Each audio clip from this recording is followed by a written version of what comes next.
Hi everyone, welcome to a new video, and this time I want to talk about something very specific. So this morning I was reading a Facebook post of a music teacher, and he said that the coronavirus already affects his working life. So please don't get me wrong, and I hope this video comes across as intended. If you have been already hit by the coronavirus, you probably have other things on your mind.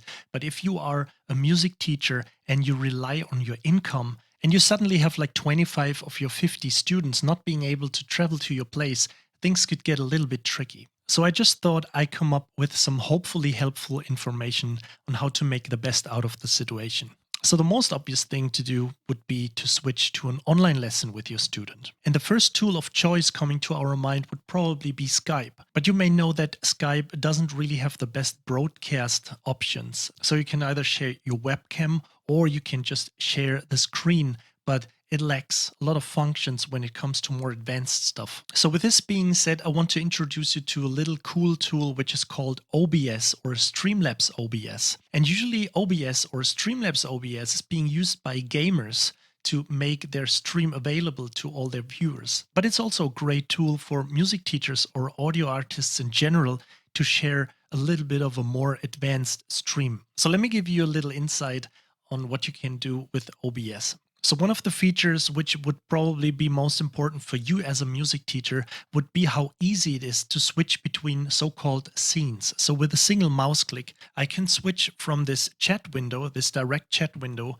to this screen setup. So you just see me sitting in the back of the screen somewhere, and I can share my entire screen or even pulling up music software and showing the window of my music software. It could also be some sheet paper, a PDF or whatever. And then you can simply switch back to your chat window. So next up is to give you a little bit of an impression of how this program is structured. So over here you can see that I have a chat scene and a screen scene. So these are different scenes. Now if I would switch back to that chat screen, you obviously just see my webcam, because when I click on this, you see that it just shares my video device and my audio device. My video device would be my full screen camera and capturing my microphone here.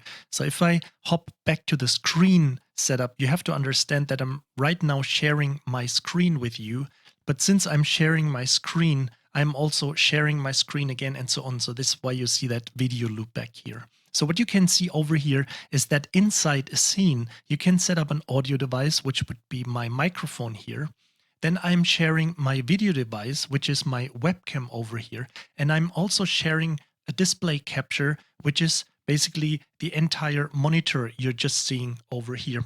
So if I click the video device, you can see that this is the little window here of my webcam. You can even just make it a little bit bigger or even move it around and put it on some other place. Let's make this a little bit smaller again. So the next thing you can see is that you have your display capture here.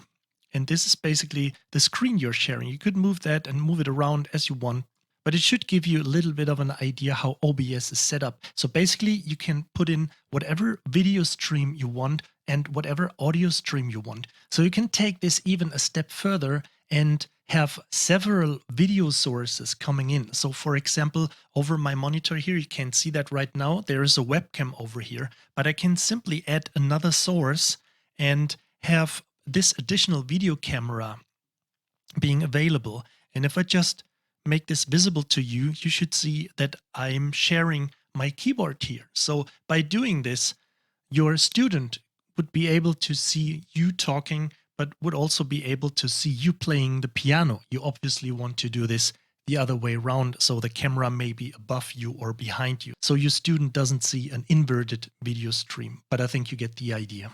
Okay, so next up is the question, how do you share this entire stream with your student? So one option would be to install a little plugin. I put the link in the video description below, where you can basically share your entire stream as a video output inside Skype. So you're sharing the entire stream output of OBS as a video source in Skype.